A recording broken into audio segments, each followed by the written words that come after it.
हिंदी में यूपीएससी की तैयारी से संबंधित प्रोग्राम्स को देखने के लिए सब्सक्राइब करें स्टडी IQIAS हिंदी। नमस्कार साथियों, मैं कुणाल आप सभी का स्टडी IQIAS हिंदी पे स्वागत करता हूं। और हमारी आज की चर्चा है 14वें दलाई लामा के बाद 15वें दलाई लामा का चयन अब कैसे किया जाएगा। तो देखिए, दरअसल इस मामले में काफी लंबे समय से यह चर्चा चल रही थी कि 15वें दलाई लामा का चयन कैसे होगा। और खुद 14वें दलाई लामा तेंजिन ग्यात्सो ने यह कहा था कि वो अपने 90वें जन्मदिन पे ये बताएंगे कि 15वें दलाई लामा का चयन किस प्रकार से किया जाना है। और वर्तमान में हमारे 14वें दलाई लामा का मनाया जा रहा है 90वां जन्मदिन, और हम देख रहे हैं कि कल उन्होंने इस बात की घोषणा कर दी है कि कैसे होगा 15वें दलाई लामा का चयन। तो इस मामले में क्या क्या बातें सामने आई है, आइए आगे बढ़ते हुए सभी बातों को जानते समझते हैं। तो टाइटल का क्या कहना है कि the line will continue after me, no other authority can interfere, Dalai Lama makes statement as 90th birthday celebration begins. तो भाई 90वें जन्मदिन का सेलिब्रेशन शुरू हो चुका है। बता दिया है कि भाई जो सीरीज है वो नहीं टूटेगी और इसी कारण तो ये आगे बढ़ती रहेगी। और इस तरह चीजें जो आगे बढ़ते हैं, क्या पता चल रहा है कि 14वें दलाई लामा ने पुष्टि की है कि दलाई लामा की 600 साल पुरानी संस्था उनकी मृत्यु के बाद भी जारी रहेगी। तो क्या है ये 600 साल पुरानी संस्था? दरअसल दलाई लामा के बारे में एक खास मान्यता यह है कि दलाई लामा का नियुक्ति नहीं होती है, दलाई लामा का चयन नहीं होता, बल्कि दलाई लामा को ढूंढा जाता है और दलाई लामा पुनर्जन्म लेते हैं।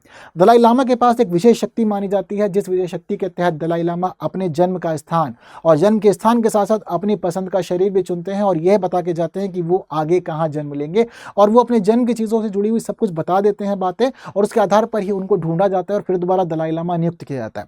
हालांकि एक मान्यता यह भी है कि अगर दलाई लामा कोई भी संकेत दिए बिना ही मृत्यु प्राप्त कर लेते हैं तो इस दौरान अनेक ऐसी प्रथाएं हैं जिनके माध्यम से दलाई लामा को ढूंढा जाता है और उन्हें फिर दोबारा इस पद पर बैठाया जाता है। तो फिलहाल दलाई लामा ने जो स्टेटमेंट दी है उनमें साफ तौर पर यह कहा गया है कि देखिए जी, जो मेरा उत्तराधिकारी होगा, मेरे उत्तराधिकारी को मान्यता देने का अधिकार एक ट्रस्ट के पास होगा और उस ट्रस्ट का नाम है गादेन फोडरंग ट्रस्ट।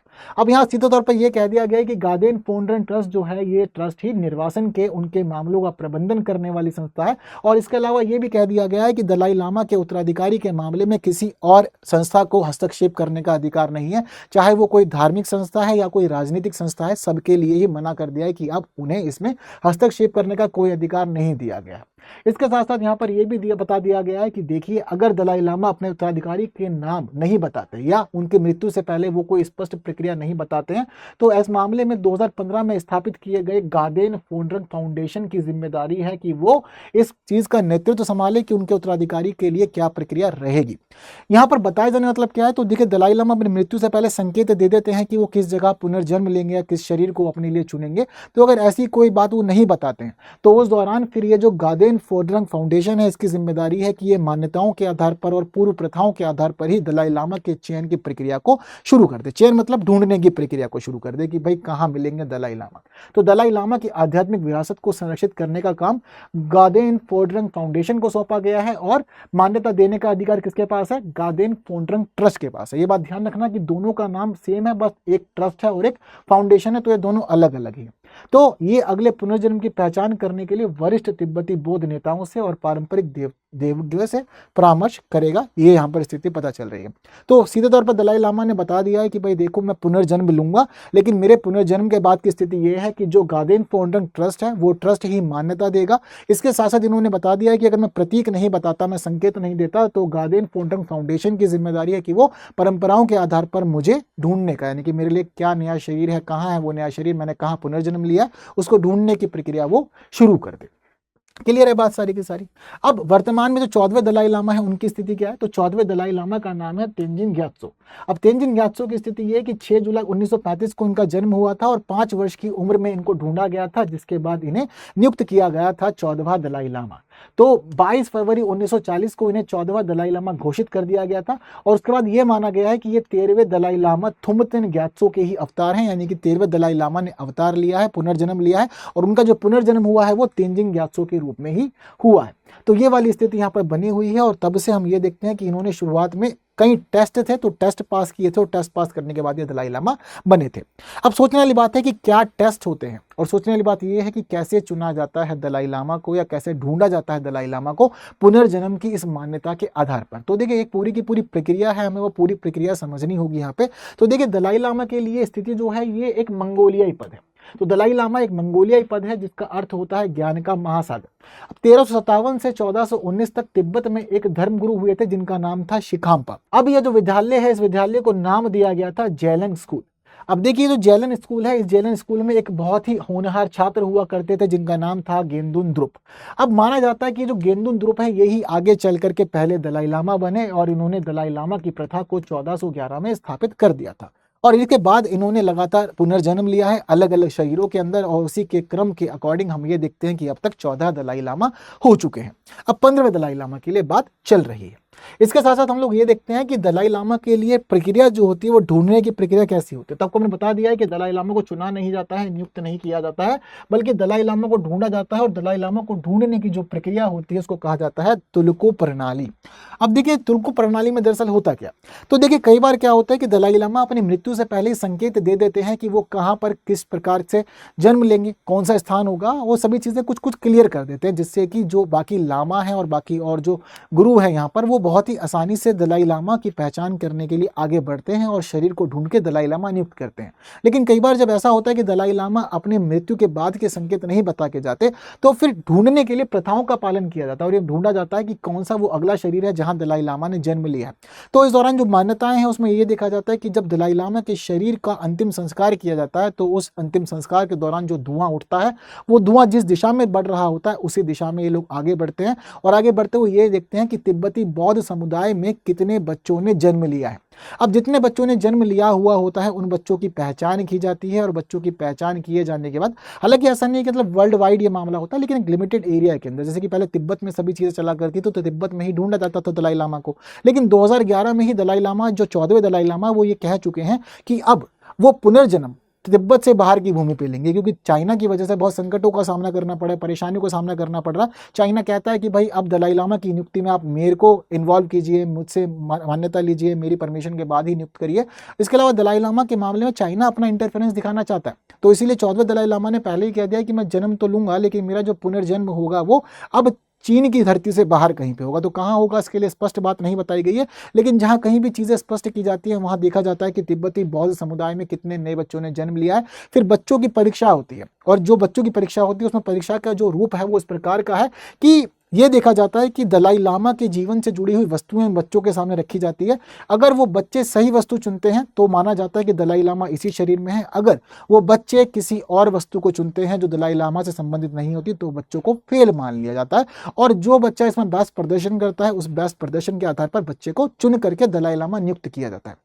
हालांकि कई बार जब धुएं से भी संकेत नहीं मिलते, बच्चों को खोज नहीं पाते, तो इस दौरान माना जाता है कि जो अलग अलग लामा हैं उन लामाओं को दलाई लामा के पुनर्जन्म से जुड़े हुए सपने आते हैं और सपनों में पता चलता है कि कहाँ पर दलाई लामा मिलेंगे। हालांकि इसके अलावा एक झील की भी मान्यता है यहाँ पर, और जो झील है तिब्बत की, उसका नाम है लहामो लात्सो। और ये माना जाता है कि जब पहले दलाई लामा ने पुनर्जन्म की प्रक्रिया को स्थापित किया था तो उस समय लहामो लात्सो झील की देवी ने पहले दलाई लामा को यह वादा किया था कि मैं आपके पुनर्जन्म की प्रक्रिया की रक्षा करूंगी और हर जगह समर्थन करने के लिए मैं तैयार रहूंगी। तो इसलिए जब इनके संकेत नहीं मिलते, पता नहीं चलता कि कहाँ पर होंगे दलाई लामा या कहाँ जन्म लिया है उन्होंने, तो ये झील भी संकेत देती है, बहुत कुछ बताती है, जिससे दलाई लामा की खोज और भी आसान हो जाती है।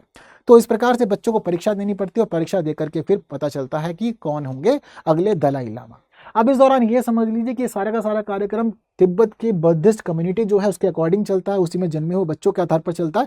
हालांकि ये भी प्रक्रिया है कि मान लीजिए कभी एक से अधिक बच्चे इस कंपटीशन को पास कर लें, जो बच्चों के द्वारा जो वस्तुओं की पहचान की जो प्रक्रिया है, अगर मान लीजिए कि उसमें एक से अधिक बच्चे पास होते हैं तो इस दौरान एक प्रक्रिया अपनाई जाती है और प्रक्रिया है गोल्डन अर्न की प्रक्रिया। गोल्डन अर्न की प्रक्रिया, जिसको कलश की प्रक्रिया भी कहा जाता है। इस गोल्डन अर्न या कलश की प्रक्रिया में जो पास हुए बच्चे, उन बच्चों के नाम की पर्ची डाली जाती है और जो पर्ची हाथ आती है उस बच्चे को ही सबकी सहमति से फिर दलाई लामा घोषित कर दिया जाता है। तो ये पूरी की पूरी स्थिति इस प्रकार की रहती है। तो जो वर्तमान में 14वें दलाई लामा है तेंजिन ग्यात्सो, उनके मिलने में 4 साल का समय लगा था 13वें दलाई लामा की मृत्यु के बाद। तो जब वो 5 वर्ष की उम्र के हो गए थे तो 5 वर्ष की उम्र में जाकर के उन्हें फिर दलाई लामा नियुक्त किया गया था। ये उनके जीवन की खास घटना है। तो ये पूरी की पूरी प्रक्रिया होती है दलाई लामा को नियुक्त करने की। हालांकि बहुत सारे लोग पुनर्जन्म में विश्वास नहीं लगते, उन्हें लगता है कि भाई ये कहानी या ये बातें जो है वो सटीक नहीं है, लेकिन ये समझिए कि जो तिब्बती बौद्ध समुदाय है वो समुदाय इसी प्रक्रिया का पालन करता है और इस प्रक्रिया के अकॉर्डिंग वो सारी चीज़ों को आगे बढ़ाता है। अब देखिए वर्तमान में जो तिब्बती बौद्ध समुदाय के अंदर ये दलाई लामा की नियुक्ति की प्रक्रिया है, ये बड़ी संकट में है। संकट में क्यों है? तो देखिए दरअसल पहले एक समय था जब तिब्बत और चाइना एक ही हुआ करता था, लेकिन इस दौरान हम लोग ये देखते हैं कि जो दलाई लामा थे 13वें दलाई लामा ने 1912 में चीन से खुद को स्वतंत्र करवा लिया था। हालांकि उस समय के शासन ने कोई आपत्ति नहीं जताई, लेकिन जैसे ही 1949 में चीन के अंदर क्रांति हुई और माओ का शासन स्थापित हुआ, तो माओ ने अपने शासन की स्थापना के बाद ही साम्राज्यवादी नीति अपनाई और साम्राज्य का विस्तार करने की बात उसने कही। यानी कि जो देश की विस्तारवादी नीति तो उस विस्तारवादी नीति को अपनाया और उसने कहा कि तिब्बत पहले चीन का ही हिस्सा हुआ करता था, तो इसीलिए चीन में वो वापस से मिलाएंगे तिब्बत को। ये वाली बात उन्होंने स्पष्ट करी थी। अब ऐसे ही क्या हुआ कि 1949 में तिब्बत पे हमला किया गया और तिब्बत के लोग इस दौरान हार गए और 1950 में फिर दलाई लामा को तिब्बत से भागकर भारत में शरण लेनी पड़ी। तब से वो भारत में ही रह रहे हैं। अब भारत में रह तो रहे हैं, लेकिन उसके बाद से भारत और चाइना के बीच में जो युद्ध हुआ था, भारत और चाइना के युद्ध के लिए भी जिम्मेदार माना जाता है दलाई लामा को भारत में शरण देना ही। और ये भी माना जाता है कि चाइना लगातार भारत को दलाई लामा की वापसी के लिए भी कहता रहता है कि आप उन्हें वापस भेज दीजिए और शरण ना दीजिए।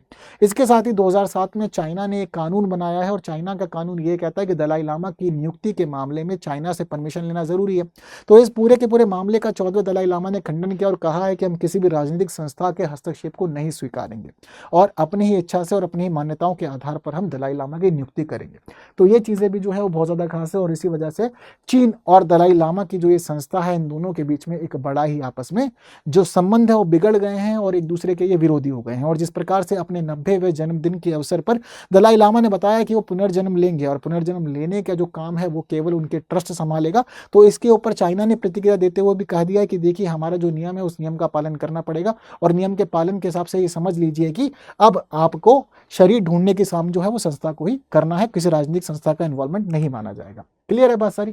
तो इस पूरे मामले में क्वेश्चन है, इस क्वेश्चन का आंसर जल्दी से आप लोग मुझे कमेंट कर सकते हैं। इसके अलावा हमारा जो पीटीआई फाउंडेशन बैच है ये सभी वर्षों के लिए अवेलेबल है, 26, 27 और 28 के लिए। तो आप लोग को फिलहाल यहाँ पर एनरोल करना है अपनी तैयारी को अच्छा बनाने के लिए, क्योंकि यहाँ पे आपको अधिक घंटे कक्षाएं मिलती है, मेंटरशिप भी मिलती है और इसके अलावा बाकी टेस्ट सीरीज और नोट्स की सुविधाएं भी मिलती है।